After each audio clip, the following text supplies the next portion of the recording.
only specific vegetables that are very that don't have a lot of fiber. Like if you eat broccoli, you can only eat like the florets. You can't eat any of the stem or anything like that.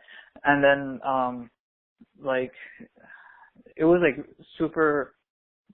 Well, yeah, pretty much that. All you could eat were specific vegetables that were soft, very little fiber, like carrots and stuff, and then the bone broth.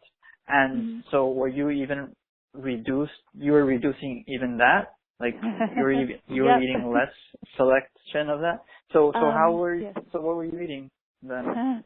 When I was at my very, very worst, and again, I was in the moldy house, it happened, I got the worst. This was after I'd already started the Rotary Diversified diet, and I'd already eliminated my food sensitivities.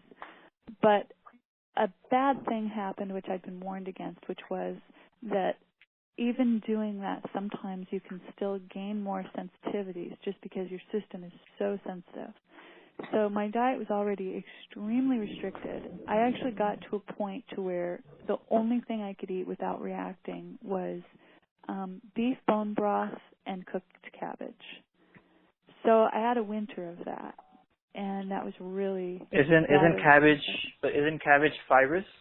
Yes, but it was the only thing I could eat. It had to be cooked too. It had to be really well cooked to where it was like mush.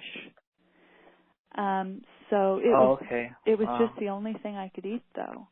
And carrots, I couldn't eat anything. Yeah, I couldn't eat carrots until actually rather recently, until we got out of the moldy house pretty much.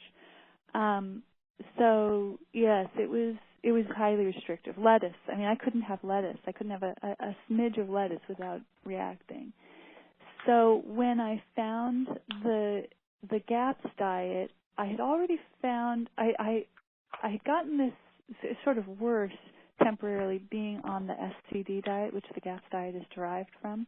But as I said, the GAPS diet is way more sophisticated and better than the SCD diet, in my opinion. The SCD diet gave me more sensitivities at the same time as, like, I healed, but also I got more sensitivities, if you can imagine that. That's how I got down, unfortunately, to just the beef bone broth and the cabbage. So I can't even remember what I was able to add in after that, but it was very, very little. I think escarole, I believe that was one of the things I was eating at that time.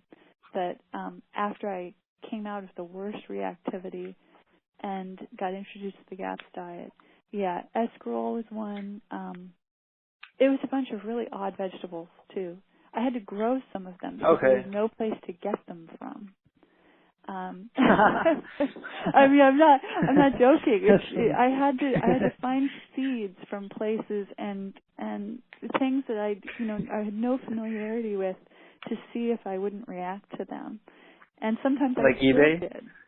Sometimes, yes, Amazon and rare food companies, rare foods, seed companies selling things from, other countries, and so I kept trying things and adding them in, and so yeah, unfortunately, I don't remember what I could do at the point I was doing the intro, except for the bone broth, the beef bone broth, and then the really, really super cooked cabbage.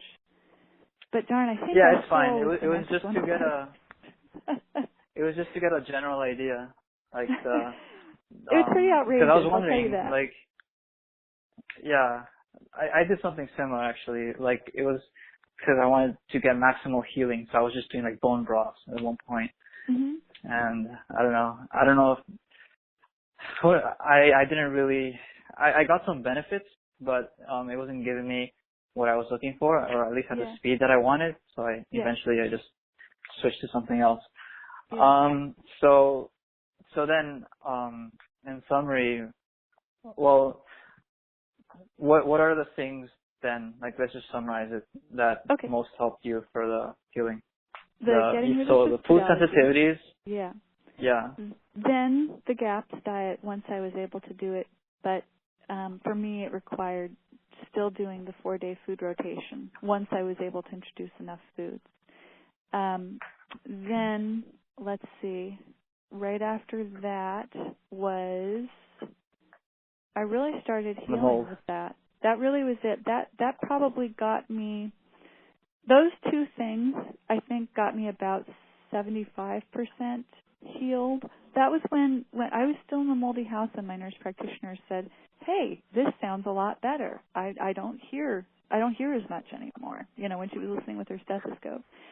And then getting out of the mold seemed to heal it that last bit of percentage that it needed. And once I was out of the mold, then she could no longer hear it whatsoever and said she was really amazed and that anyone new who examined me wouldn't even know that I had that problem. So this was over then a 10-year period of time. Yeah. Okay, wow. 10 years. Okay, so food sensitivities, GAPS diet, and finally, for the last bit, mold avoidance. Really getting to out of heal mold. mitral valve regurgitation. Yeah. Mm-hmm. Okay. All right. So, I guess this is, we've been talking for an hour, so I think this is good enough for anybody that's listening. I don't want to overwhelm them. So yeah, there you have it. That's a mitral valve regurgitation recovery story. And thanks for listening. Thank you.